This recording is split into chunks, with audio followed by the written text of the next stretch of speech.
नमस्कार। आकाशवाणी चंडीगढ़ से प्रादेशिक समाचारों के साथ मैं आशुतोष। पहले इस बुलेटिन के मुख्य समाचार। हरियाणा चुनाव आयोग ने नगर परिषद व नगर समिति के अध्यक्ष पद के चुनाव में खर्च की जाने वाली राशि की सीमा बढ़ाई।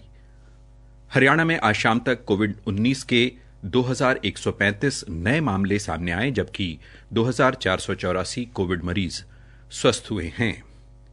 प्रधानमंत्री नरेंद्र मोदी रविवार को अपने मासिक रेडियो कार्यक्रम मन की बात के जरिए देश के लोगों से अपने विचार साझे करेंगे। और हरियाणा में आज 2 विभिन्न सड़क हादसों में 4 लोग मारे गए। अब समाचार विस्तार से। हरियाणा चुनाव आयोग ने नगर परिषद व नगर समिति के अध्यक्ष पद के चुनाव में खर्च की जाने वाली राशि की सीमा बढ़ा दी है।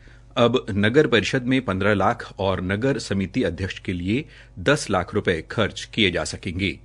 आयोग के प्रवक्ता ने चंडीगढ़ में बताया कि सरकार ने इस वर्ष 30 अक्टूबर को हरियाणा म्यूनिसिपल एक्ट 1973 में संशोधन किया था, जिसके तहत अब दोनों के अध्यक्षों के लिए सीधे चुनाव करवाया जाएगा और वार्ड के मतदाता संबंधित समितियों के लिए वोट करेंगे। इसलिए चुनाव खर्च की सीमा बढ़ाई गई है। आयोग ने यह भी निर्देश दिया है कि चुनाव लड़ रहे उम्मीदवार को अपने खर्च का ब्यौरा चुनाव परिणाम आने के 30 दिनों के अंदर जिलाधिकारी को देना होगा, अन्यथा उसे अयोग्य करने की कार्रवाई की जाएगी। हरियाणा में आज शाम तक कोविड-19 के 2135 नए मामले सामने आए हैं, जबकि 2484 कोविड मरीजों को स्वस्थ होने पर अस्पताल से छुट्टी दे दी गई है।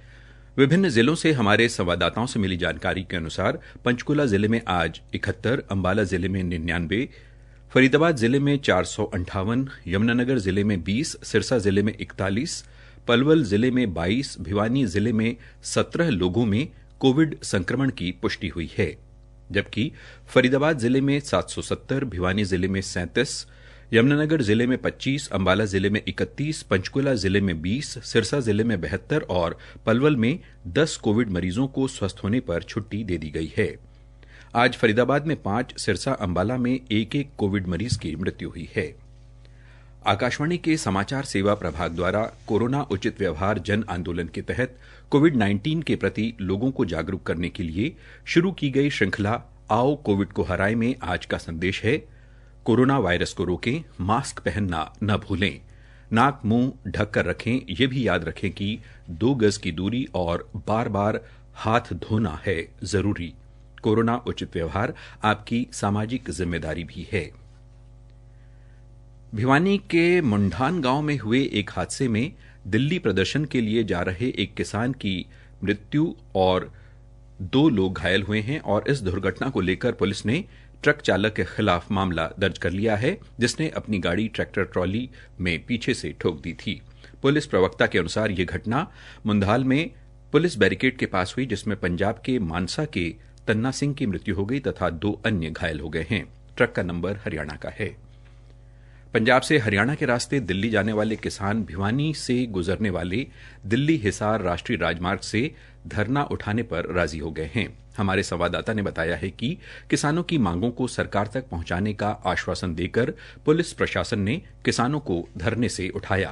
काबिले गौर है कि भारतीय किसान यूनियन के बैनर तले किसान इस राजमार्ग से गुजर रहे थे कि इस दौरान मुंडाल के पास ट्रैक्टर ट्रॉली पर सवार एक किसान की ट्रॉली की टक्कर से मौत हो गई, जिससे गुस्साए किसानों ने सड़क के बीच ही पड़ाव डाल दिया था व शव को भी नहीं उठाने दिया जा रहा था। किसानों ने मृतक परिवार को 20 लाख रुपए का मुआवजा व परिवार के एक सदस्य को सरकारी नौकरी, किसान का कर्जा माफ किए जाने जैसी जो मांगे उठाई थी, भिवानी प्रशासन ने उन्हें उचित माध्यम द्वारा सरकार तक पहुंचाने का भरोसा दिया, जिस पर धरने पर बैठे किसान शव उठाने पर मान गए। प्रादेशिक समाचार आकाशवाणी चंडीगढ़ से प्रसारित किए जा रहे हैं। दिल्ली चलो आह्वान को लेकर आज पलवल में किसान संगठनों ने ताऊ देवीलाल पार्क से रोष मार्च निकाला, जिसे पुलिस ने मीनार गेट पर रोक दिया। किसान सभा के प्रधान धर्मचंद व भारतीय किसान यूनियन अंबावता के जिला अध्यक्ष ऋषिपाल चौहान ने कहा कि किसान अपनी मांगों को लेकर शांतिपूर्ण ढंग से प्रदर्शन कर रहे हैं। प्रधानमंत्री नरेंद्र मोदी इस रविवार को सुबह 11 बजे अपने मासिक रेडियो कार्यक्रम मन की बात के जरिए देश के लोगों से अपने विचार साझे करेंगे। आकाशवाणी से प्रसारित होने वाले कार्यक्रम की ये 71वीं कड़ी होगी जो इसके सभी नेटवर्क प्रसारित करेंगे तथा दूरदर्शन पर भी मन की बात कार्यक्रम प्रसारित होगा। ये कार्यक्रम news on AIR mobile app और आकाशवाणी के वेबसाइट newsonair.com पर भी सुना जा सकेगा। AIR, DD, PMO तथा सूचना एवं प्रसारण मंत्रालय के YouTube चैनल्स पर भी मन की बात कार्यक्रम का जीवंत प्रसारण होगा। प्रधानमंत्री के हिंदी में संबोधन के तुरंत बाद आकाशवाणी विभिन्न भाषाओं में इसे प्रसारित करेगा और ये रात 8 बजे पुनः प्रसारित भी किया जाएगा।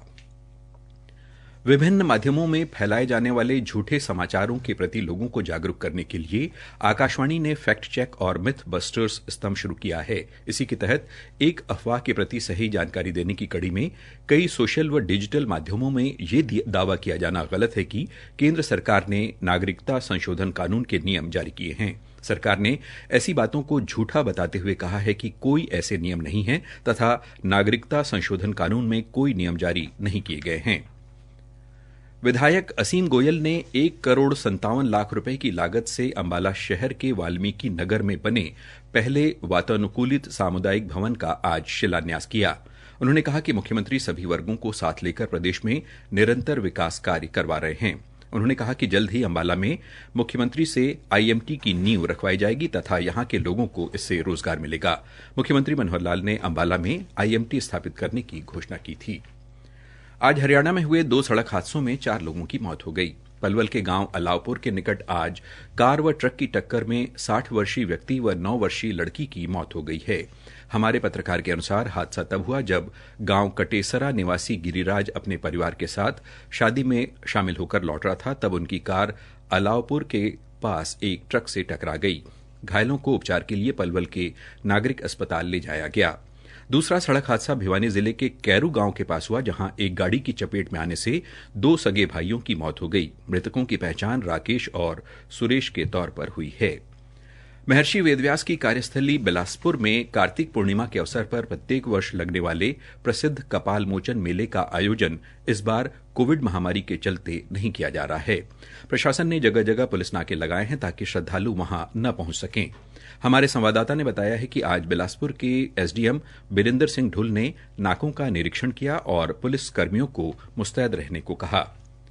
हरियाणा विद्यालय शिक्षा बोर्ड द्वारा सेकेंडरी व सीनियर सेकेंडरी वार्षिक परीक्षा मार्च 2021 के लिए परीक्षार्थियों के ऑनलाइन आवेदन करने की तिथि को बढ़ाकर 15 दिसंबर कर दिया गया है।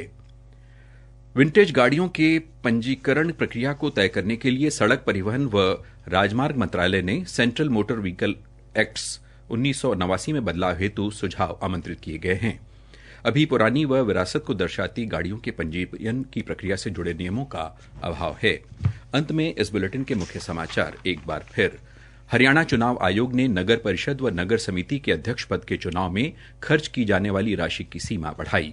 हरियाणा में आज शाम तक कोविड-19 के 2135 नए मामले सामने आए, जबकि 2484 कोविड मरीज स्वस्थ हुए हैं। इसके साथ ही प्रादेशिक समाचार समाप्त हुए।